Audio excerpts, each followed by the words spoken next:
testing for whether it's, I like to say, low THC cannabis or high THC cannabis, just to try to get people more used to hearing cannabis a lot, as since it is all the same thing.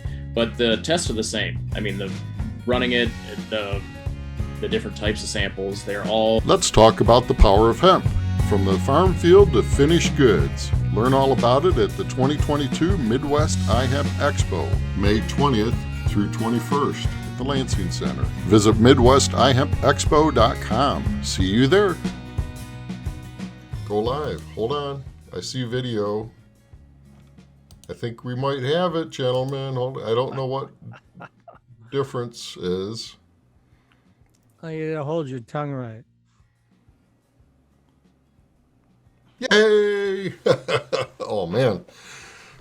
Technology is great when it works. Yeah, when it doesn't. All right. Welcome to the iHemp Hour. My name is Dave Craybill. I'm with iHemp Michigan. iHemp Michigan's mission is to educate, inform, and promote the research, development, and cultivation of industrial hemp.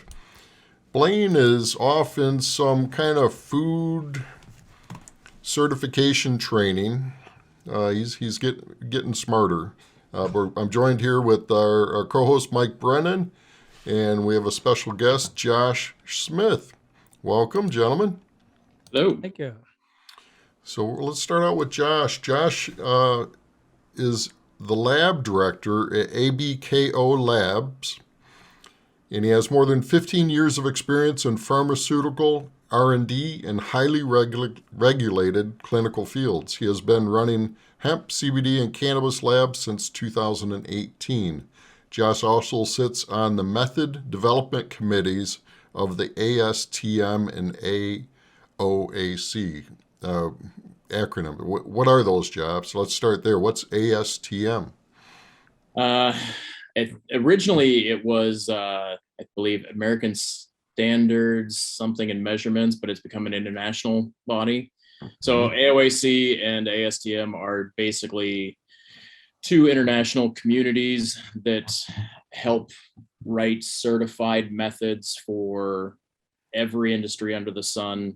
So hospital labs, environmental testing labs, water labs, they all base everything off of kind of the same methodologies, or at least they'll set a bare minimum standard for people to certify their stuff. So it's like an industry regulation instead of government regulation. Correct. Excellent. Well, we all need a little bit of regulation. It makes things better, right? Moderation in everything. All right, so let me jump in because I know ABKO. It's pronounced ABKO, by the way. That's for Amy Brown, Kurt Obrook, who are the original owners. Mm-hmm. And then Jeff Hagan, Michigan guy, actually lives here in Ann Arbor. Not with me, but he lives here in Ann Arbor. And he bought the company, I think you said last December, right, Josh? That was the official transaction date. Yeah. And Josh and Jeff come out of Wisconsin, where they've been testing hemp and cannabis. Correct me on any of this that I get wrong. So hemp and CBD. Yeah. Okay. So they were doing it in Wisconsin, and then they came in, and you're still doing it in Wisconsin, I believe, right? So that's correct. Okay. So they got two operations in two states, Wisconsin and Michigan. And they are focused more on the cannabis side, but at the same time, they also test for hemp. I got all that right? Yes, I believe so. Okay, cool. So that's why I wanted to get you on the show, because we've had some testing lab. We won't name names, but we've had some incidents with testing labs. And I know everyone's shopping around right now to try to find a lab that's reliable and will deliver and everything's above board.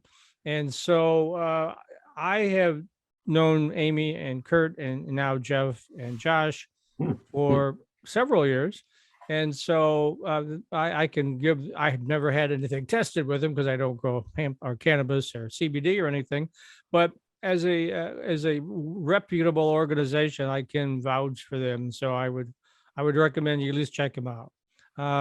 Let's talk a little bit about all the testing that you do for various sides of the THC spectrum. And so everybody gets a better feel for what do you do and how quickly do you turn it around? And I know Yeah. the lab is based in Warren because I've been to the lab. So really the testing for whether it's, I like to say, low THC cannabis or high THC cannabis, Yeah. just to try to get people more used to hearing cannabis a lot, as since it is all the same thing. But the tests are the same. I mean, the running it, the different types of samples, they're all, you test for your potency, your pesticides, your heavy metals, your solvents, mycotoxins, that kind of thing. With hemp, a lot of times you have, according to the USDA, you have to measure potency based on a dry weight. So you have to dry it all the way down and account for the moisture content in it. Whereas with marijuana in Michigan, you have to test it as is, regardless of what that water count or that moisture content is, which can change things a little bit. Shelf stable tends to be somewhere between 10 and 15% moisture content. And that's kind of where most of the cannabis usually falls in. The hemp stuff depends. I've seen it. Well, we've gotten it fresh from the field at 80% plus, and I've tested it at, basically bone dry, sitting in a dehydrator for a week and a half. So but it does drastically change it. And really, when it comes down to it, that dry weight basis and total is kind of the only way you can compare apples to apples, just because you account for the moisture content and the different sample preparations. So at ABKO, we do the pesticides, heavy metals, potency, terpenes, microbials. You'll do both the total yeast mold and the coliforms. And then also you do the qPCR test for Aspergillus, E. coli, and Salmonella. And averages 3 to 4 days. We say 3 to 5 business days, but it's, usually it's done in 3 to 4. The yeast plates, the total yeast and mold, has to be held for a minimum of 72 hours in the state of Michigan. So that's why the minimum of that 3 days. In Madison, do all the same tests, but we get a lot more varied products in Madison than we do in Michigan. So on the CBD side, I've seen everything from dog treats to CBD infused socks. Somebody had asked me about testing socks. Yes, really? As in socks. Oh, okay. Jardinera, salsa, honey sticks, oils, gummies, you name it. I've transdermal patches, kinesiology, athletic tape for your muscles. They put it in everything. But I will say the one big difference from the hemp and CBD side and the marijuana side is the different cannabinoids you're looking for. Because most people on the hemp side want to know all of those other minor cannabinoids that are popping up. Even if they know the CBD is higher, they're still looking for that CBN, that CBG, that CBGA. Whereas in Michigan, it's THC reigns supreme, and there's nothing left. Yeah. Well, it's interesting comparison of the two states. But go ahead, Dave. I cut you off. Well, you was talking about all the variety of products that needed tested. I was wondering if you could test my Frisbee. Tell him that story so he understands. If you give me enough money, I might be able to. Dave's got a great story on that when he went to the bank. Go ahead. So I was trying to get a big boy bank account. I've got a Podunk bank account currently. Thank you for banking me, but it's a Podunk bank account, and I wanted a big boy bank like my other business ventures. I have a big boy bank account and better technology and everything, and they wanted to put me under a CBD program. We manufacture injection molded Frisbees and disc golf discs and putters, and they wanted to know how much THC is in my products. I have to have a COA on each product.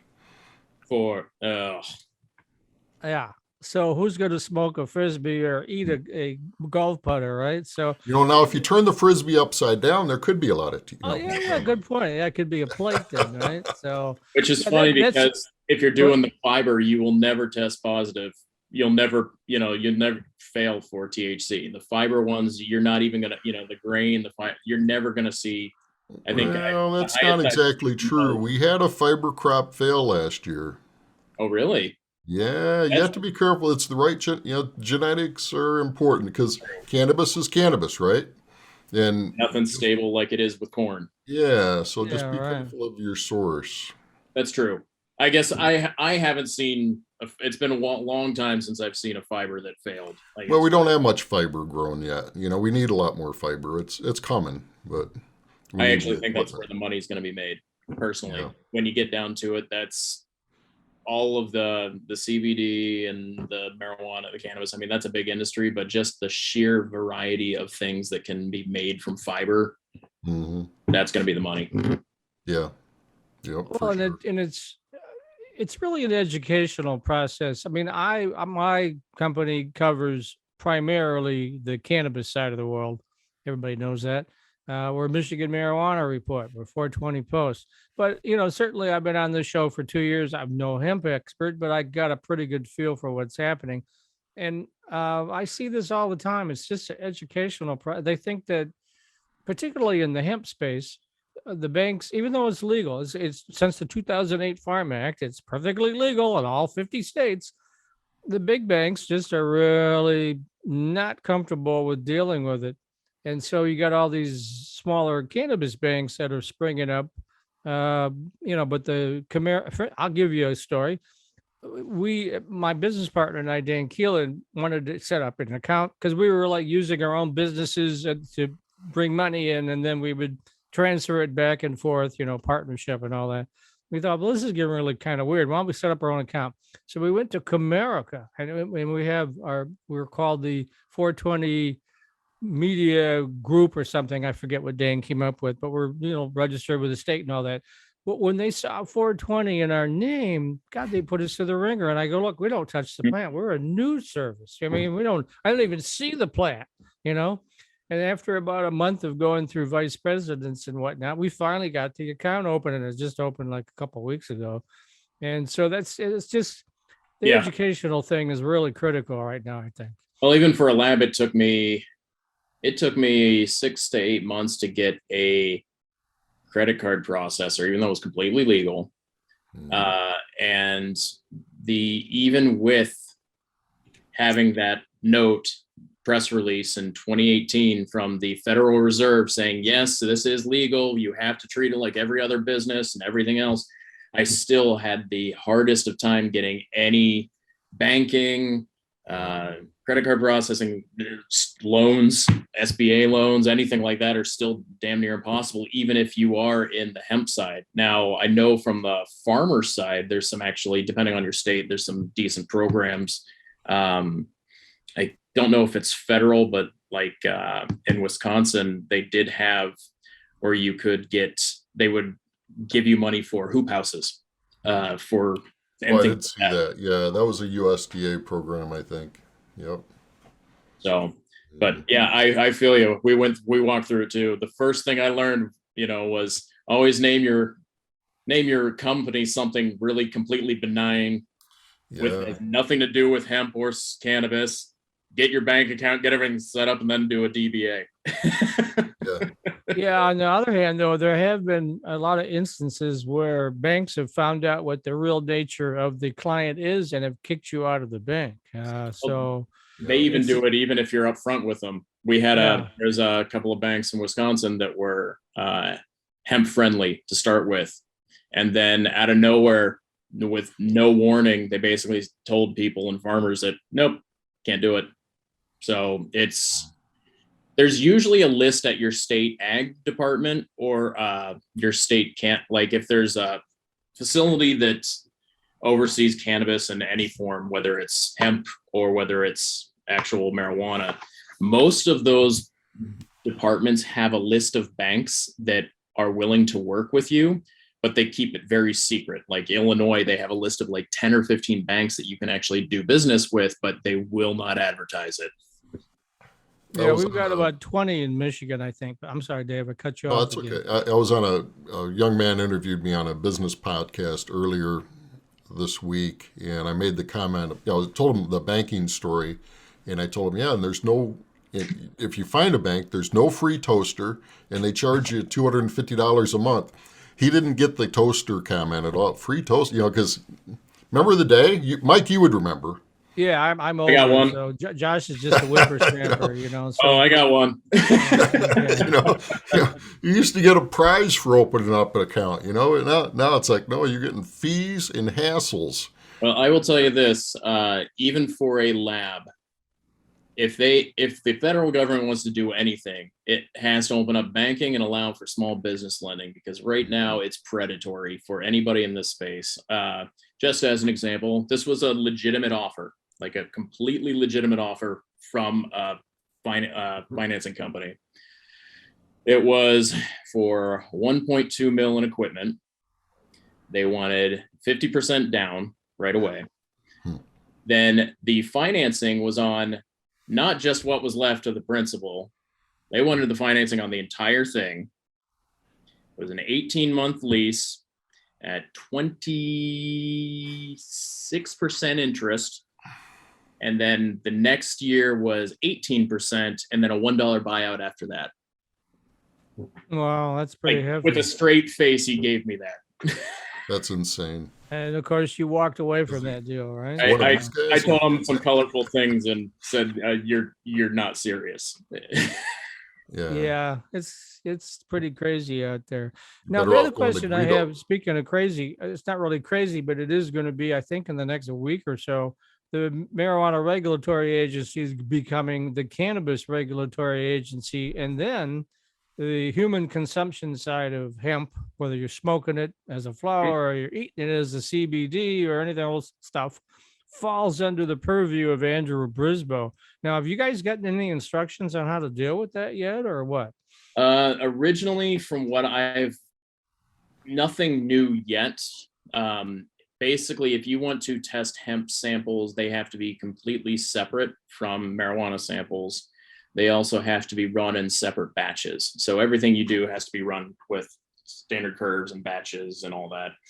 But they want you to basically do completely separate runs between hemp and cannabis. Now, I'm a little concerned that they don't have the staff or the money to have both. I do think it's a good idea to consolidate. I mean, why not? It makes a lot more sense to me if you have one agency that's doing something. Yeah, they're set up for the regulatory side, yeah. But, I think there's 3 or 4 people there now. Yeah, I know we had Andrew on my show, 420 Post, thinking about a month ago. And he was saying that they're hiring more people, but geez, how long is that going to take, right? Because this change was coming a month after the governor announced it. And I think she announced it in the middle of March, if I recall, didn't she? Yes. So, I mean, it's kind of crazy. We're moving forward here. And do we have the personnel and then what? I think there's just a lot of then what out there. Right? Yeah. Well, they're going to have to go through, they're going to have to hire them, onboard them, train them, walk them through things. And then they're going to have to actually figure out their systems and how they're going to go about what they're supposed to be doing, and splitting them up, getting all those systems in place. So, I mean, there's going to be some bumps, I'm sure. I'm from the state and I'm here to help, right? So you're testing marijuana that goes into the metric system, right? Yes. So I've heard rumors that there's untested product getting into the metric system. Well, there's cheaters in every industry. Mm-hmm. So, I have a feeling, I don't have any details. I don't know anything really to go into it. My guess, to be completely honest, is there's less going in the metric system than in just a black market. Mm-hmm. I think that to me is more prevalent, would be my guess. Like I said, I don't know for certain. I could think of a few places that you could potentially slip in something into the metric system. The problem is with the batches and the batch sizes. they would have to be, there'd have to be a couple of systems people are they would have to be very systematic if they're going to do that to get through the metric side. Now, will the consumable hemp products, they're going to be in metric as well, right? That's my understanding, right? I believe so. No. They're not. Okay, I guess we I interviewed Andrew. misunderstood. No. Okay, they're not. Hemp is Okay. not going into metrics. That makes it a lot easier. My only problem with, my one problem with the way the hemp industry is, CBD industry is versus the marijuana industry is you have a lot of stuff right now on the hemp side that is, most people, when they come in and get their hemp tested or their hemp product tested or whatever, they will send in one sample, and almost all of them, I would say 90% of them, just want potency, right? They just need to make sure it's below that 0.3% total. So the vast majority of that product, that CBD product, that CBG product, that Delta 8, that CBN, all of that stuff has only been tested for potency. Not for heavy metals or pesticides. No pesticides, no solvents, no heavy, and like the Delta 8, that stuff's, you got to use some pretty nasty solvents a lot of times. But I also don't think it's shelf stable. And most lab directors I know and trust across the country have very rarely, if ever, seen pure, actual, legal Delta 8 samples. Most of that has about 10% Delta 9 in it. I don't think it's stable at room temperature, but that's just my take on it. There's a lot of reason that could be it. But, if, a lot of that stuff, even in some states, you only have to test the plant coming out of the ground. The farmer gets screwed, right? The farmer's the one that's got to take the hit on all of it. They're the ones that got to go through. If my father didn't have hay fever, I would have been 7th generation on the same dairy farm back in Pennsylvania, right? So I grew up around, on the farm and got used to all of this stuff. So, you got farmers that just want to make a living because soybeans have been tanking, corn's going to hell, dairy prices aren't great. They never are, but, so they're just trying to make a buck and put food on the table. And all of these regs that are coming from the USDA, which, it's good the USDA is doing something. But all of it always falls on the farmer. They're the ones that got to get tested. They're the ones that take the risk if it burns. Like, there's no certified seed bank, but the USDA is requiring you to use certified seed. Well, who's doing the certification? Sounds like that to me was the USDA dropping the ball on that one. Because I don't think that's in the reg that they have to use certified seed. I know they're working to put one, or they were talking about putting one together, but the USDA wasn't doing it. So, it was just kind of like, okay, guys. I know Indiana has a program for certified seed, but we don't have one here in Michigan. Yeah, I think Minnesota has one as well. They were pulling mostly from the Canadian guys, though. But, with most of the products, like it's the oils, the tinctures, the gummies, whatever, the majority of those don't even need to be tested at all based on your state. Most places will go through and do a potency on it, but again, they're also sending one piece, say, like if you got a 5,000 liter vat of oil that you just made, they're taking 2 or 3 mils off of it without even mixing it, sending that in and saying, okay, here's my batch. So it's like, there's a lot of stuff that I think should be spread out between and not all put on the burden of the guy growing it. Yeah, it should be the end product formulation that's regulated, not what's grown, because you can take it so many different ways from there. Especially if you're growing CBD hemp, if it's in the field long enough, it will go hot. That's just because it's a plant, and it's so the variation is so huge from plant to plant, and even on the same plant, the flower bud, you see this in marijuana too, just the variation in the CBD percentage and the buds from the top, outside of the plant, inside, whatever, they're all vastly different. And, for example, we had a couple of guys that would come in and they had one plant that tested at 12% CBD, and another one was right next to it that was doing 8. It's like, but also I will Give me say, the COA for the 12%. That's the one they're running with. well, that's why you got to mix them. But Mhm. I also too, if you're ever in a CBD shop and you see hemp, or you're buying CBD flower, if it's over 11% CBD, you're buying marijuana, because it's the ratio of CBD to THC in 30 states over 5 years that I've seen is about the highest you can get is 32-1. Mhm. And without doing funny business. And that's math, right? Mhm. 0.3% and 10%. I mean, you'll get a little bit of leeway with your 11 or 12, but anything over that, it's over that 0.3% THC. Mhm. So for anybody that's growing outside and is looking to get hemp tested and wants to, is growing their crop and is worried, 10% is probably the max that you're going to get for your crop of CBD out of your crop. Mhm. Do you see a lot of now?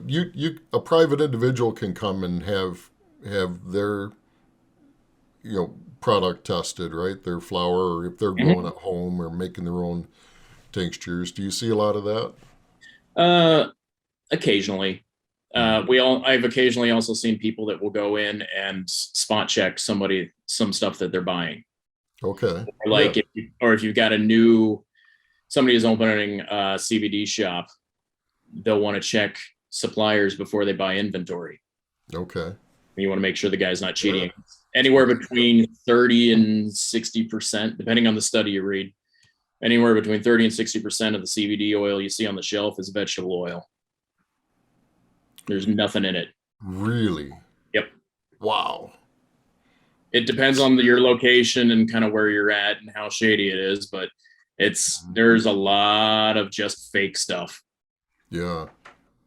Yeah. Well, and that's one of the things we have through the U.S. Hemp Roundtable. There's a hemp certification program. We're doing some training on that at the Midwest iHemp Expo on May 19th. 20th and 21st. Thursday, May 19th, we have a training program. Oh, right, yeah. Okay.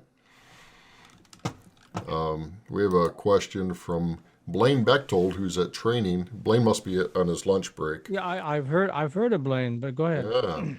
So if we move to 1%, what percentage would that change to? So as far as the ratio, I think what he's referring to.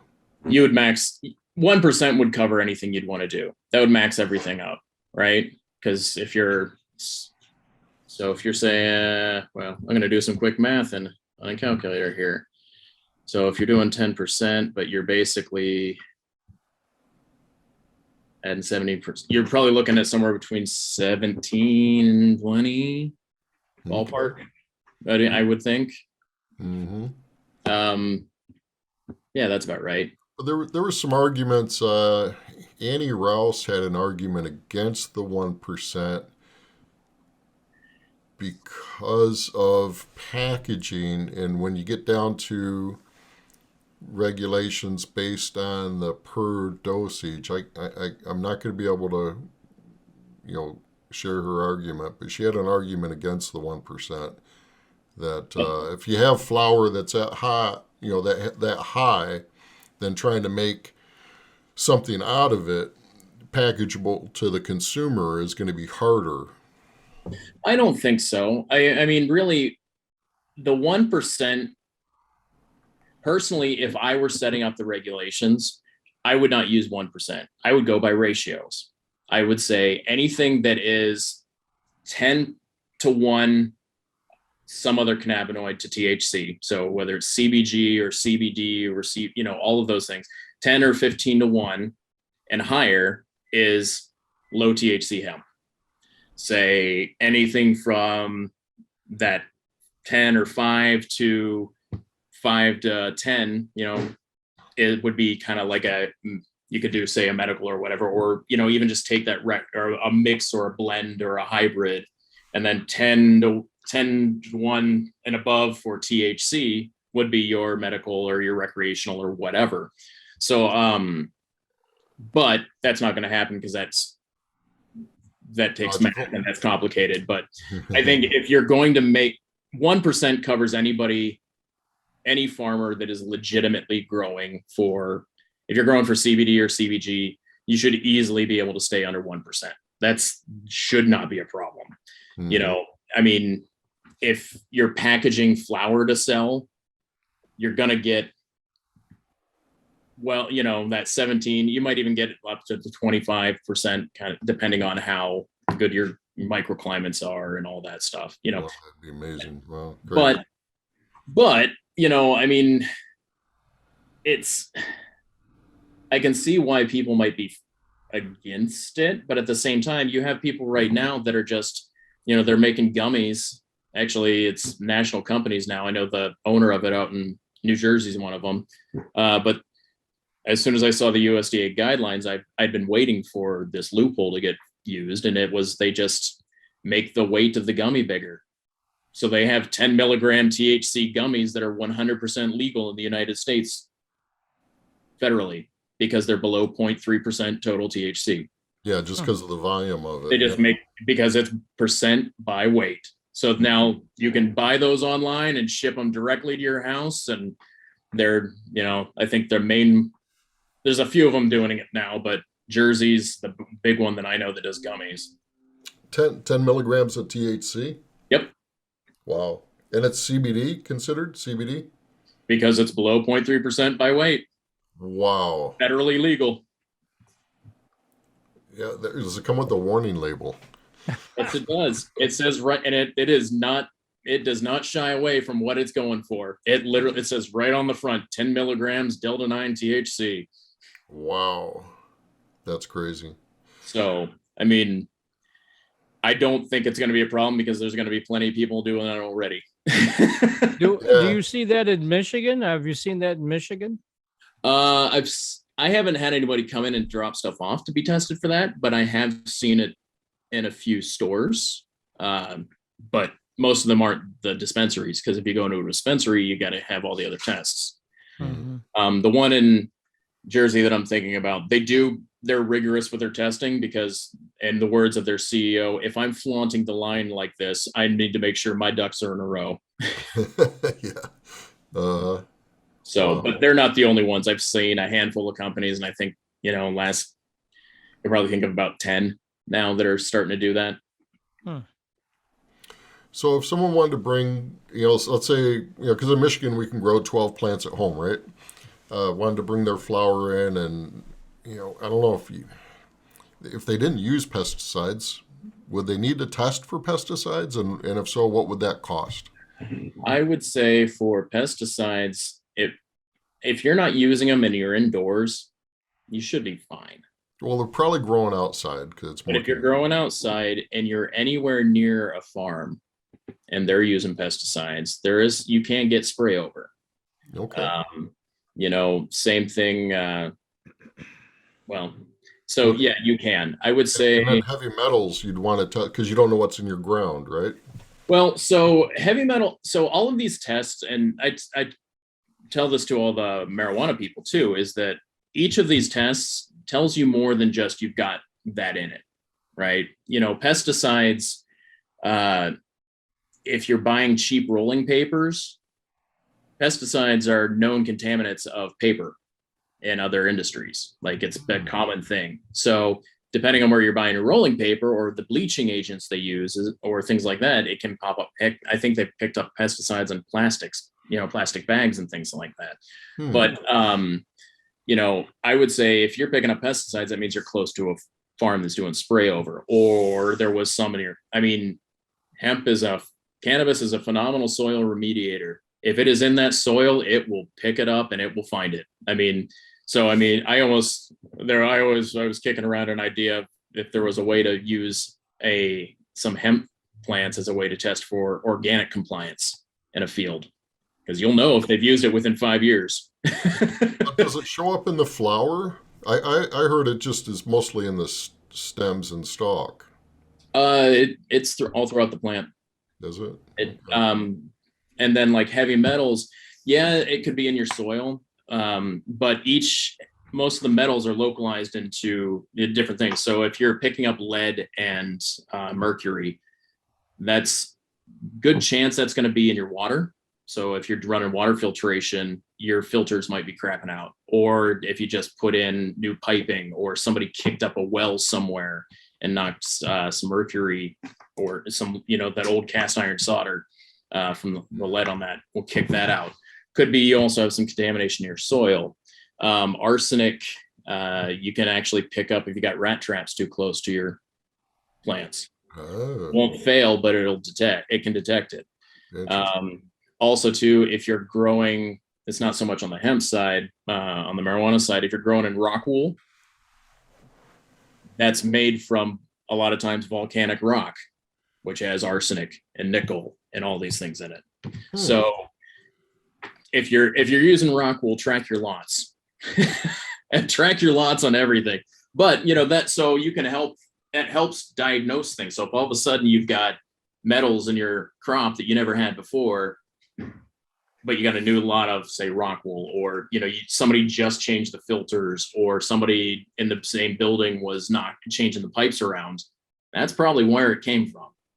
Especially if you've never seen it before. Like yeast and mold, that's airflow and moisture. You got too much floating around, you need to look and see, because if it's growing outside, the hemp guys know this, if it's growing outside, it's going to have yeast and mold on it, because yeast and mold is everywhere.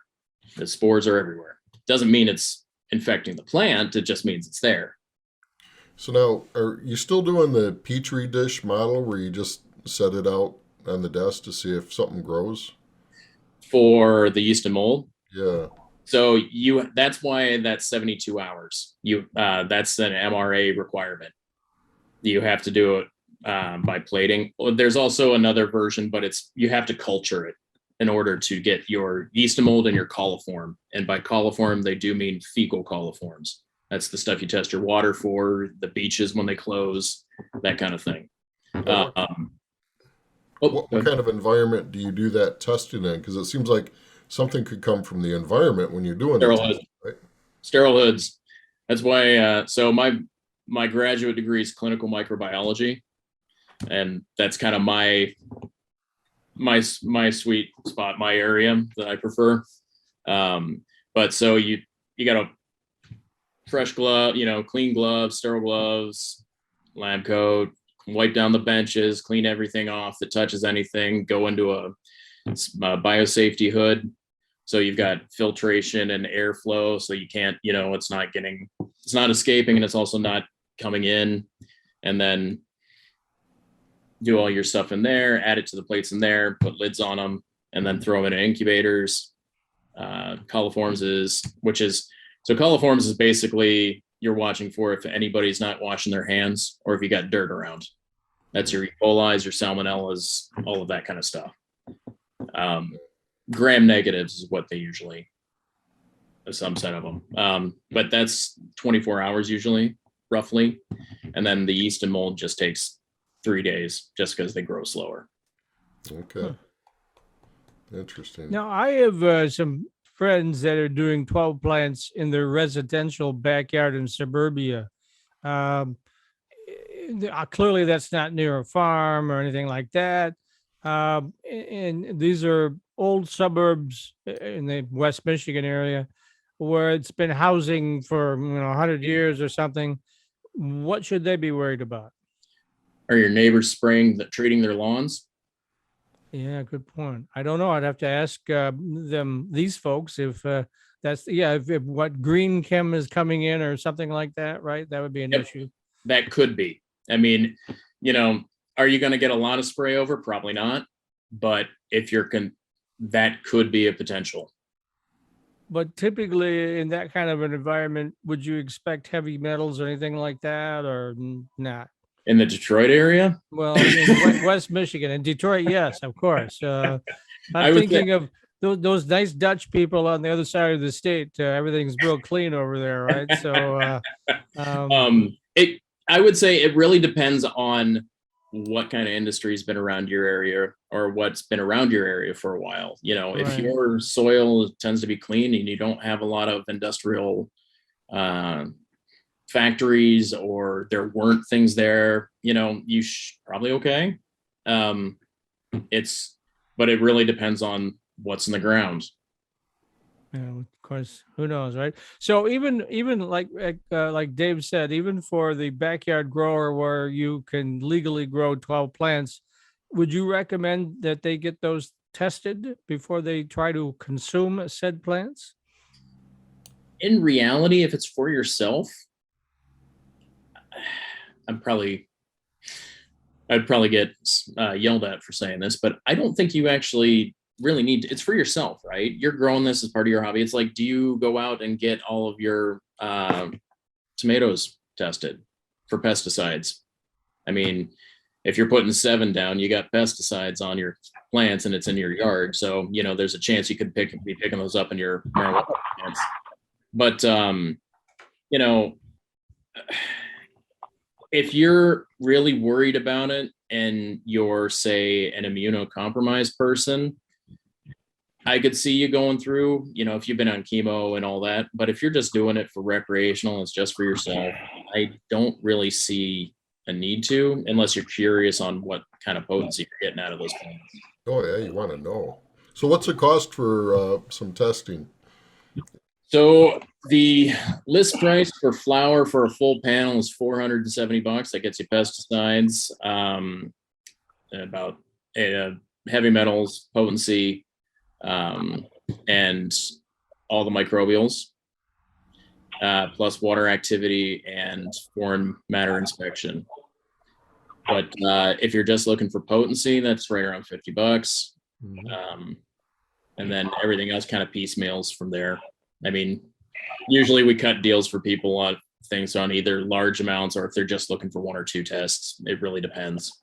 Okay. Well, Blaine, I think Blaine's here. He has a question. Blaine already mentioned about the class on Thursday, May 19th that you're hosting. You want to chime in here with your question, Blaine?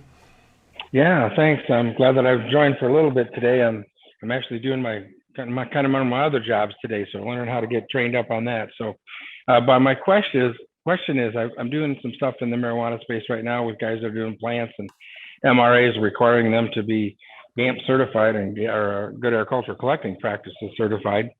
And I don't see where that is really a requirement right now for any of the marijuana side, and even for the CBD, like you mentioned a little earlier. I don't see that being a requirement. I know that's why U.S. Hemp Authority is coming out with their standard for the H seal that you put on products. So just wondering what your thoughts are there in the future. Do you think that we're going to have some regulation come down that everybody has to have that certification?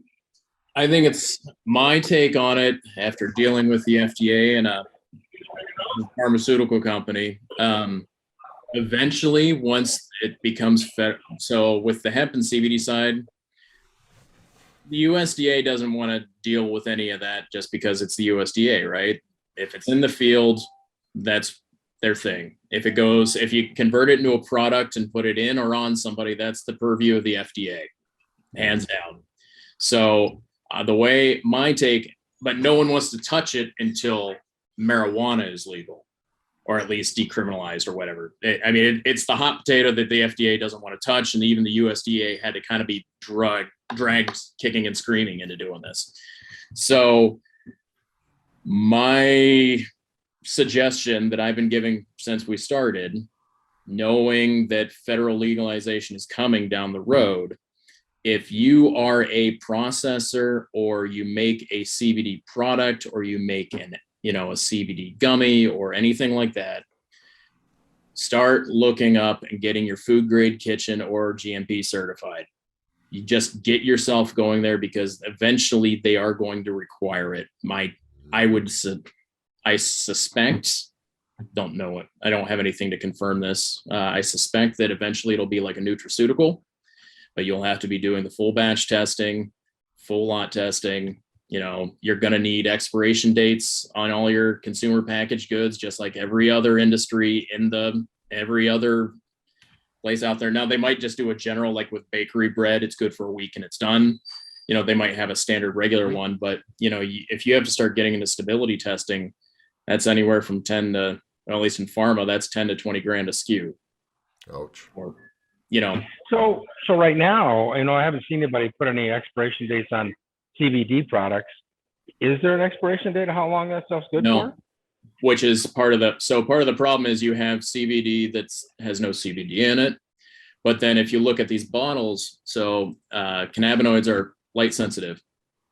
So if you got those clear bottles sitting on the shelf, if you got a light source, any kind of UV light source coming near it, daylight, incandescent light, that kind of thing, it's going to break down eventually. Also there's just the standard, what temperature are we keeping at? Are they keeping it at a normal, regular store temperature? Are they keeping it in a refrigerator? How was it shipped there? Was it stable the whole way? They got, like most places now, say you buy a box of brownies off the shelf, they're packaged, they're shelf stable, and they know exactly when those expire. Usually, at least on the pharma side, once a product drops below 15% of what you claim it is on the label, that's kind of what they use as their last expiration date. Usually a lot of them will go a little farther just because they want to be completely and utterly sure and not open themselves up for lawsuits. But, it also depends on what it's in. I mean, that's why you have to do the stability, because your formulation may add something in it. If you got some kind of acid on it, or, if you make it a sour gummy, you're going to have an acid in there. That might break things down a little bit. No one knows really, because no one's been doing that research and publishing it, at least. But there are places that do stability testing, and actually, I know there's states now out there that require it for anything coming out. But if you want to make your CBD or CBG or CBN product and make it go play in the big leagues, eventually you're going to want to get on those big box store shelves. Mm-hmm. And those stores will not take it unless it has an expiration date on it. So if you're planning for the future and you're trying to plan out facilities, treat it just like a food grade kitchen, stainless steel, everything, just like you were in a restaurant. And that will get you most of the way. Now, from there, I would start looking into getting, working towards GMP, because it takes a long time. I mean, you don't have to pull the trigger on it, but if you're already going through and giving yourself SOPs and, setting up all those tolerances, you're going to have a more consistent product. You're going to have a better product. And when the FDA does make it mandatory, you're already ready. So the other part of this too is GMP auditors and auditing is expensive, right? Unless you have to have it, why would you do it? But if it does become mandatory and the FDA does require it, I personally think they will, just because they don't like to, the federal government likes to shoehorn things into already existing things. But you're going to have a hell of a hard time finding an auditor. Your prices are going to go up because everybody's going to be rushing to get an auditor. So your time frame to getting an audit then are going to be even longer than if you'd gotten it beforehand. And anybody that went and got that GMP certification before that is the only one going to be on the shelves, because most likely if the FDA pulls that, there's going to have a grace period, I'm sure. But after that grace period, all those products that haven't been tested and haven't done all that stuff are going to be, pulled off the shelf, and you're going to be the only guy sitting. You're going to have a free reign on the shelves. That's why you need to be audit ready. So on May 19th at the Lansing Center, we have a sale going on. Blaine, we still have our March Madness sale on the audit, so you guys can take advantage of our mistake, save $100, and get this audit testing done. So rush to the website before I change it. I swear I didn't know any of this. He's going to be really, really slow about that. So this we can learn all about certification of GACP for growers, GMP for manufacturers and brand owners. As you mentioned, Josh, that was great. It's so important. So we have that set up prior to the expo, the day prior to the expo. The expo is May 20th and 21st. So I'm just going to take this moment to thank our sponsor, the Midwest iHemp Expo. I'm so excited about it coming. Our exhibitor booth's starting to fill up. We're going to talk about the power of hemp and cannabis. So we have opportunities yet for people to exhibit. Our speaker lineup is extraordinary because we worked with the Americans for Safe Access, and we have speakers, like Philip Alberti here. They're going to be talking about the hemp database, which is so critical. We were talking about that certified seed. You really just need to know what genetics you're going to grow. So we have people from both sides of the 0.3 sharing their insights and knowledge, about the cannabis plant. And we're so excited to share all this because we all need to learn more. So It's just Sounds so like you exciting. should be inviting Josh too. This has been a learning experience for me as a non-grower. So yep. So Yeah, we want to really thank the Michigan chapter of the Americans for Safe Access. That's who we're partnering with here to do this, and we have so many good speakers lined up, both on site, like you're saying, Dave, both on sides. You're going to have great information. Now, some of these speakers are going to be free, and some of them have the all access pass. So you want to make sure you do that. And you were talking a little bit, Josh, about the time it takes. And when I work with my clients to do this and develop their handbooks, I say, look, we need at least 6 months just to get the handbook in place, and then you need to do the audit. And you're right, the audit runs anywhere from 3,000 to 5,000 plus just to have the auditor come in. So that's on an annual basis. So it's going to be a little expensive for people, but I think it's going to be coming that way. And if anybody knows, if you've ever tried to go to any classes like we're putting on that Thursday, that $200 is way good. The $300 is even good too. But this class normally costs somewhere between $500 to $900 to do this. So it's a great deal, and we've got a good person going to be presenting that information to us. I've seen it even go for higher than that in places. So yeah, we're trying to keep things affordable for everybody. Work the deal, and it's just important to move this industry forward, that we do things correctly and weed out the bad operators. Well, I will say this, it sounds really scary, but a lot of the things with GMP is it's just writing it down. It's making sure you have it in place. It's having that handbook. It's having that operating procedure written down, and then just tracking your bats and launches, or lots and batches. But one thing that they do already is if you are below a certain size or you're producing under a certain amount of things, there is a carve out usually for those people. I mean, so you're not, because it's not cost effective if you're below a certain size, right? The mom and pop kind of thing making pickles to sell in their local farmers market isn't going to get that. But once you get to a certain level, and if you want to make money at it, you kind of have to start going that way. And at least for your own sake, to plan that way, because your testing requirements are going to go up, and because you're going to have to do beginning, middle, and end of batch lot testing and actually do proper sampling.